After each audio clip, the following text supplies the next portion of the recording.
Hello, good day everyone. I am Arian Yvonne A. Fajardo and we are now in the third chapter of this course. And so today we will tackle all about the visual perception. So for our topic outline sa report ko, we will discuss from sensation to representation. And under dito are the following. The first one is some basic concepts of perception. The next is seeing things that aren't there or are they. Then how does our visual system work? And lastly, the pathway to perceive the what and the where. So, let us define first kung ano nga ba ang perception. Perception is a set of processes by which we recognize, organize, and make sense of the sensations we receive from environmental stimuli. So, ang perception daw, in simple words, it is our sensory experience of the world. And it involves both recognizing environmental stimuli and actions that responds to these stimuli. So, through the perceptual process, nakakagain tayo ng information about sa properties and elements of the environment that are critical to our survival. Pero sa chapter na ito, we will focus primarily sa visual perception lang since ito ang most widely recognized and most studied perceptual modality. So, let's proceed. We do not perceive the world exactly as our eyes see it. Instead, our brain actively tries to make sense of the many stimuli that enter our eyes and fall on our retina. So, ang retina na ito yung light-sensitive layers of nerve tissue sa likod ng part ng eye natin sa loob na nag-receive ng images and sense them as electric signals through the optic nerve to the brain. Anyways, we will just further discuss about that later. So, example dito sa picture, makikita natin na may two high-rise buildings. Sa right na picture, mapapansin natin that one building seems to be substantially higher than the next one.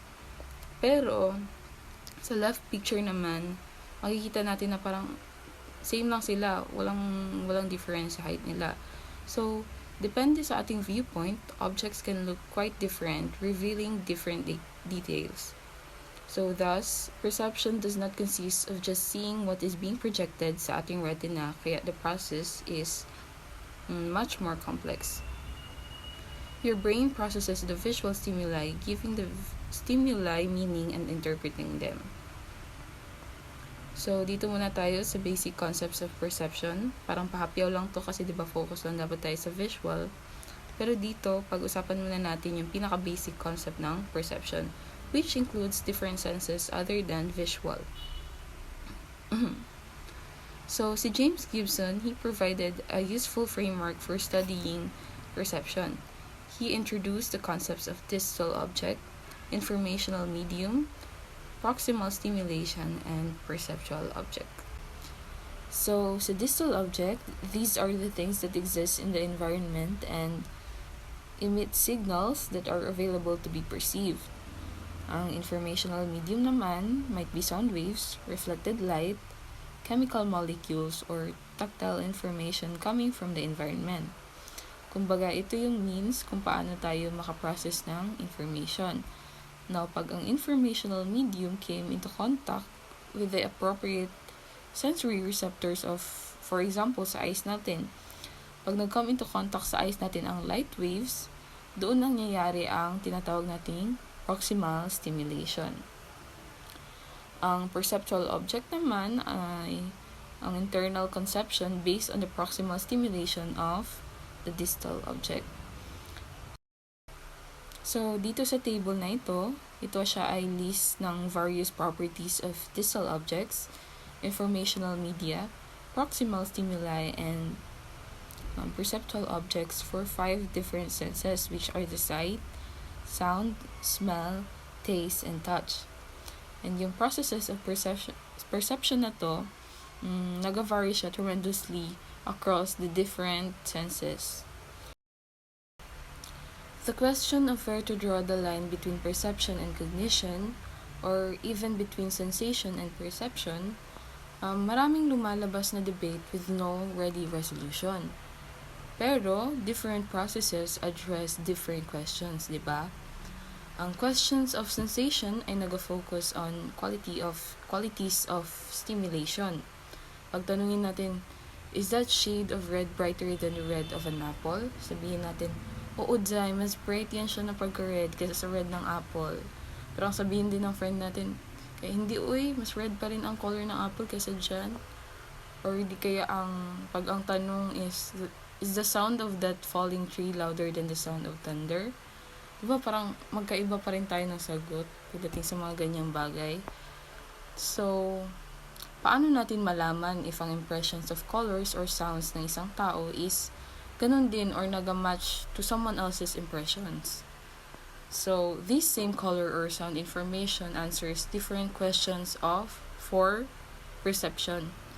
These are typically questions of identity and of form, pattern, and movement. Ito, pagtanungin natin, is that red thing an apple? Or did I just hear a tree falling? Doon na finally pumapasok ang cognition, as this information is used to serve further goals. Yung ganong color ba ng apple, pwede na ba yun kainin? Or kung may narinig akong natumbang puno, should I get out of that forest? Diba? One fundamental question for perception is, how do we achieve perceptual stability in the face of this utter instability at the level of sensory receptors? So what do we mean by that question? We never can experience through vision, hearing, taste, smell, or touch exactly the same set of stimulus properties na na-experience na natin before. Kasi, kumbaga, every apple casts a somewhat different image on our retina. Madaming apple sa mundo pero magkakaiba yan sila ng itsura. No falling tree sounds exactly like another. Pag ang mga puno isa-isang natumba, hindi yan sila exactly magkakatunog lahat. And even sa faces ng ating relatives and friends, they look quite different depending on whether they are smiling, enraged, or sad. So likewise, the voice of any person sounds somewhat different depending on whether he or she is sick, out of breath, tired, happy, or sad.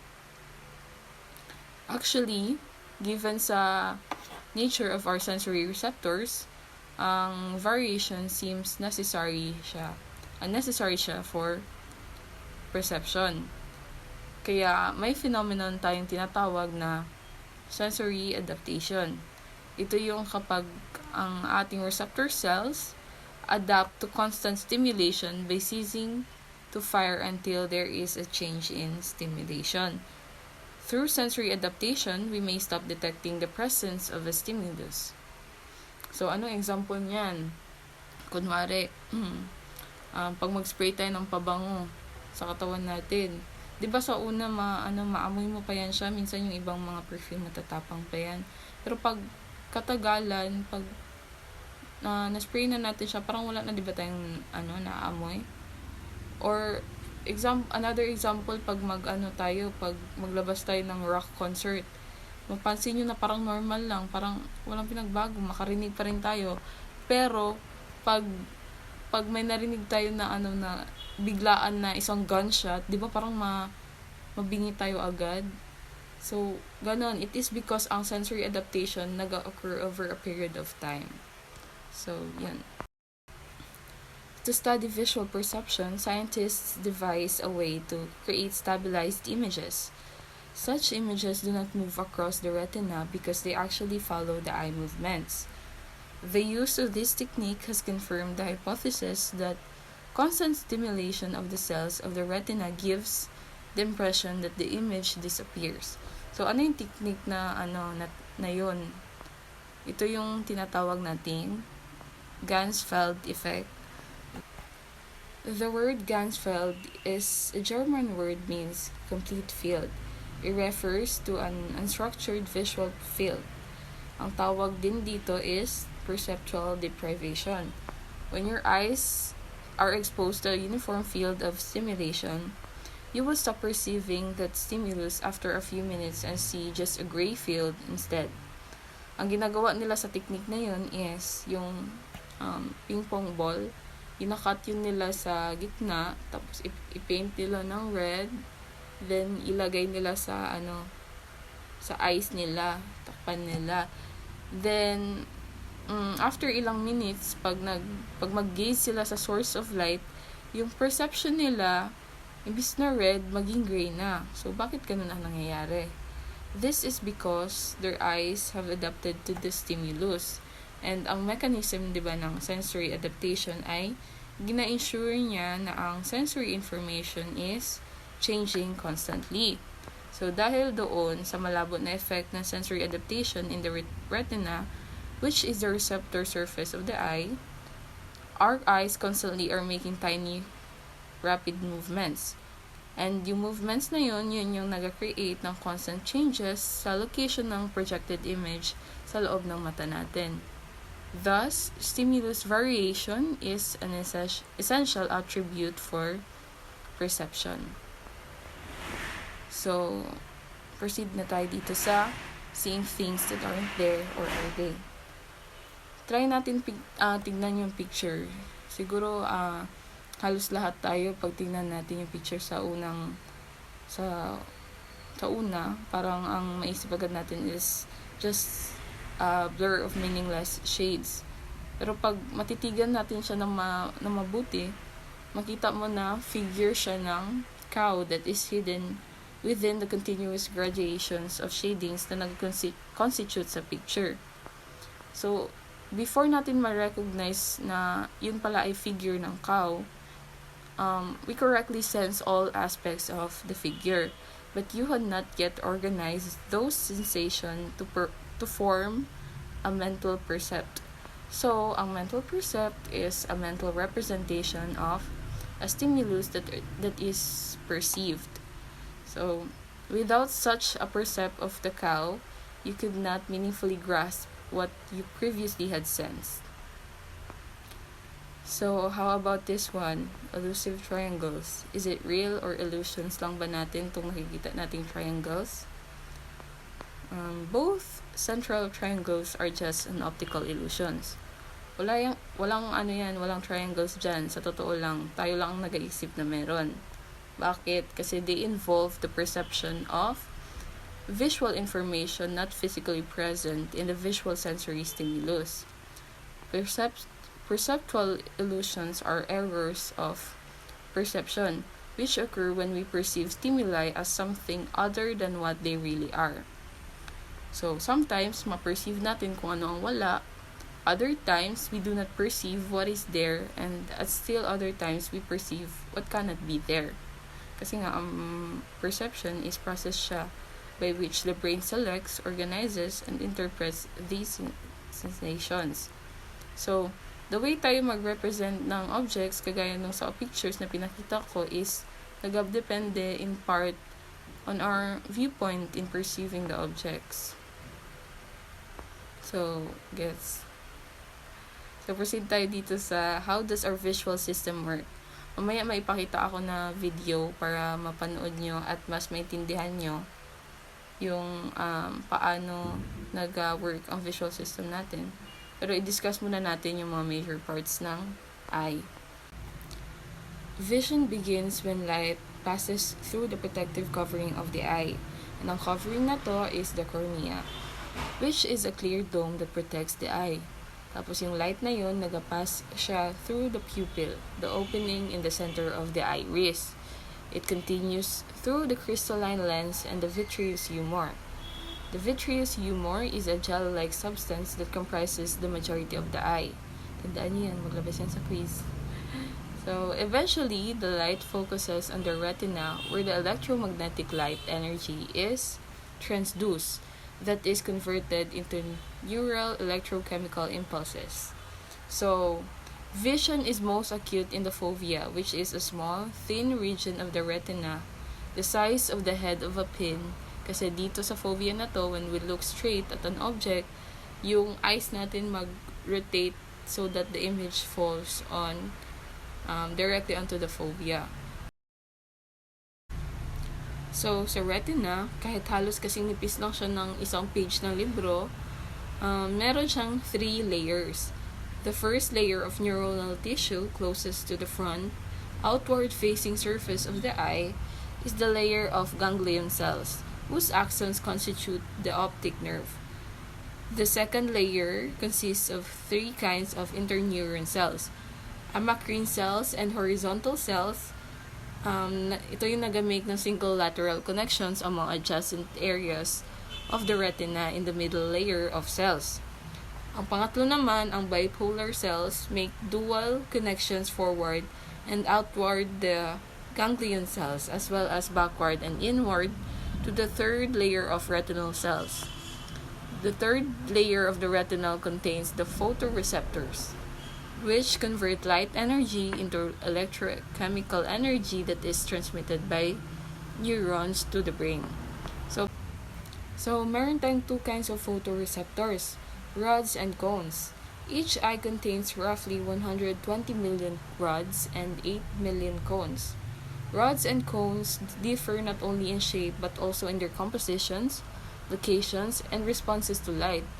Doon sa rods and cones na yon ay ang photopigments, and ito yung chemical substances na nag-react sa light and nag-transform ng physical electromagnetic energy into an electrochemical neural impulse that can be understood by the brain. The rods are long and thin photoreceptors. They are more highly concentrated in the periphery of the retina than in the foveal region. Yung rods na ito yung responsible for night vision and are sensitive to light and dark stimuli. The cones are short and thick photoreceptors and allow for the perception of color. They are more highly concentrated in the foveal region than in the periphery of the retina. So the rods, cones, and photopigments could not do their work were they not somehow hooked up to the brain.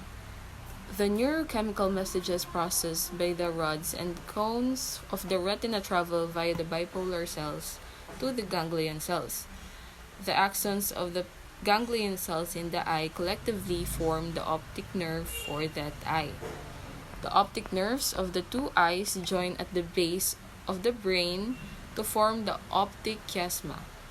At this point, the ganglion cells from the inward or nasal part of the retina, the part closer to your nose, cross through the optic chiasma and extend to the opposite hemisphere of the brain. The ganglion cells from the outward or temporal area of the retina closer to your temple go to the hemisphere on the same side of the body. The lens of each eye naturally inverts the image of the world as it projects the image onto the retina. In this way, the message sent to your brain is literally upside down and backward. Being routed via the optic chiasma, about 90% of the ganglion cells then go to the lateral geniculate nucleus of the thalamus. From the thalamus, neurons carry information to the primary visual cortex in the occipital lobe of the brain. The visual cortex contains several processing areas, and each area handles different kinds of visual information relating to intensity and quality, including color, depth, pattern, and form. So, ito, panoorin na natin yung video para mas maintindihan natin, no? So, yan. We must first examine how vision works. In order for one to see, a light source is required. Without light, everything is black. The light emits particles called photons, which bounce off solid objects in all directions before eventually reaching the eye. In order to see well, the tissue that they go through must be transparent. First, the cornea, located at the front of the eye. Then, the crystalline lens behind the pupil.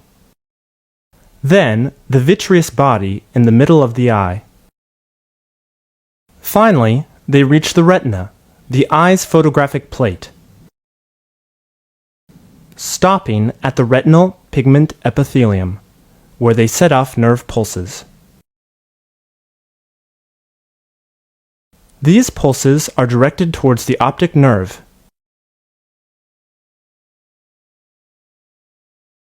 and then the optic pathways, before arriving at the occipital brain where the image is formed.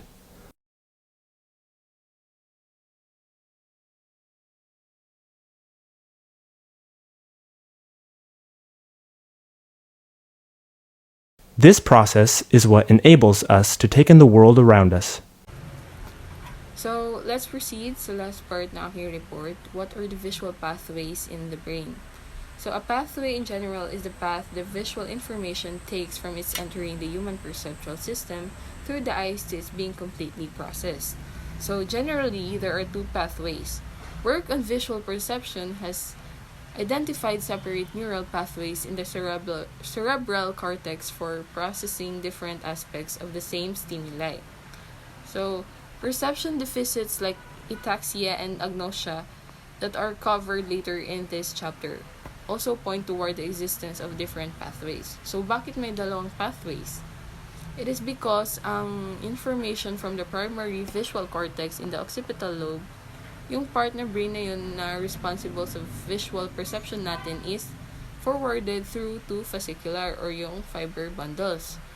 And yung isa nag-ascend or umaakyat toward the parietal lobe along the dorsal pathway.